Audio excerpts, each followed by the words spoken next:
తరలించుకొని పోతా ఉంటే కూడా కేసీఆర్ గారు గమ్మున ఉండి 2016 కేసీఆర్ స్వయంగా ఆ రోజు ముఖ్యమంత్రి హోదాలో సంతకం పెట్టి చంద్రబాబు నాయుడు గారు వారు ఆంధ్ర రాష్ట్రం తరఫున సంతకం పెట్టి ఈ రాష్ట్రంలో 2099 టీఎంసీలు తెలంగాణకు సరిపోతాయని చెప్పేసి వారు ఒప్పుకొని మరి వారి తెలంగాణకు నష్టం చేస్తే తెలంగాణకు అన్యాయం చేస్తే మరి అదే 2099 టీఎంసీలు ఈరోజు తెలంగాణ రాష్ట్రం గత 10 సంవత్సరాల నుంచి 2099కే కన్ఫైన్ అవుతున్న మాట వాస్తవమని మీకు తెలుసు.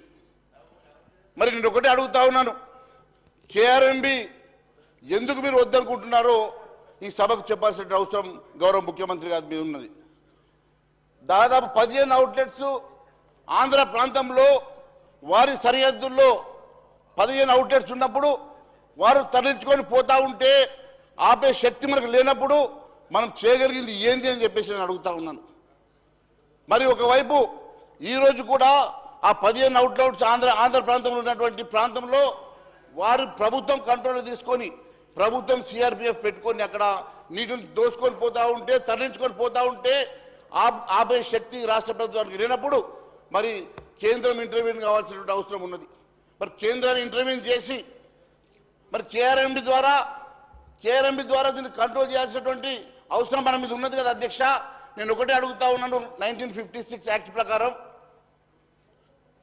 బచావత్ ట్రిబ్యునల్ ఇచ్చినటువంటి ఆ రోజు ఇచ్చినటువంటి ఎన్ బ్లాక్ 811 టీఎంసీల నీరు, ఎన్ బ్లాక్ 811 టీఎంసీల నీటిని ఆ రోజు ఉమ్మడి ఆంధ్రప్రదేశ్ రాష్ట్రంలో మనకు 299 మాత్రమే తీసుకొని 512 టీఎంసీలు తరలించుకుపోయినమాట వాస్తవం.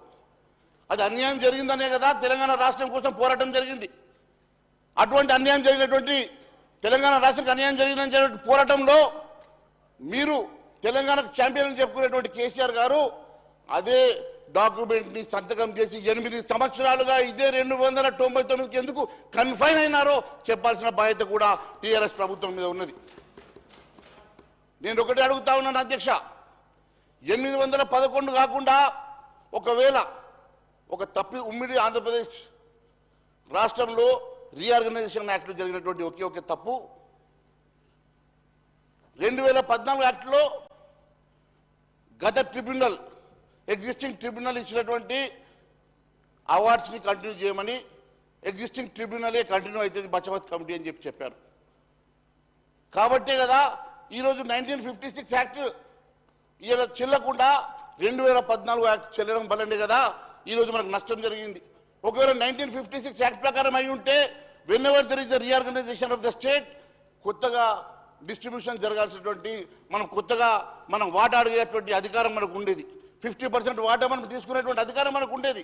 కానీ 1956 యాక్ట్ని 2014 యాక్ట్ ఓవర్కమ్ చేసిన తర్వాత 2014 యాక్ట్ ప్రకారం ఈరోజు మళ్ళీ 299కి కన్ఫైన్ అయ్యే దుస్థితి మనకు వచ్చిందని చెప్పి నేను భావిస్తున్నాను అధ్యక్ష.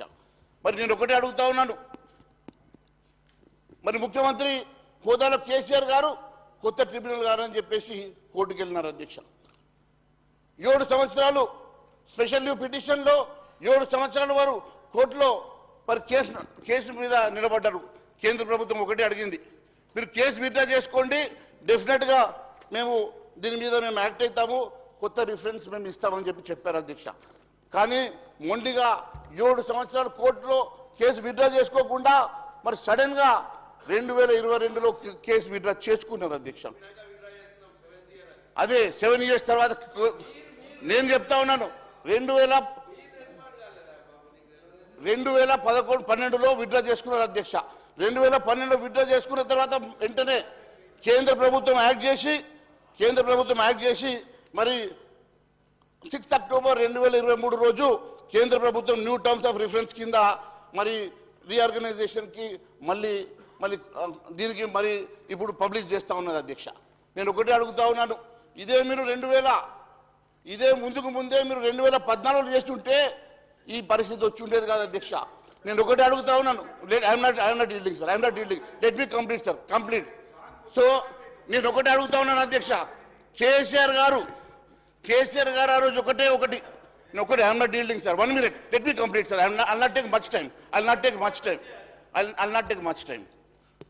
నేను ఒకటే అడుగుతా ఉన్నాను అధ్యక్ష, ఒకవేళ కేసీఆర్ గారు 2014లోనే ఈ నిర్ణయం తీసుకొని ఉంటే ఈ దుస్థితి వచ్చేది కదా అధ్యక్ష. కేవలం ఆంధ్ర ప్రాంతంలో కట్టేసినట్టు వారి మిత్రుడో వారి సహచరుడో ఆంధ్ర ముఖ్యమంత్రి జగన్మోహన్ రెడ్డి గారికి న్యాయం చేయడానికో, లేకుంటే అక్కడ ఆస్థాన గుత్తేదారు కృష్ణారెడ్డికి న్యాయం చేయడానికో వేల కోట్ల రూపాయల కాంట్రాక్ట్లను అక్కడ నడుస్తూ ఉంటే, డే అండ్ నైట్ నెలల పాటు సంవత్సరాల పాటు నడుస్తూ ఉంటే దాన్ని ఆపడానికి ఏ రోజు కూడా ఒక చర్య కూడా తీసుకున్నటువంటి వ్యక్తి ఆ రోజు కేసీఆర్ గారు అధ్యక్ష. నేను ఒకటి అడుగుతా ఉన్నాను, 2000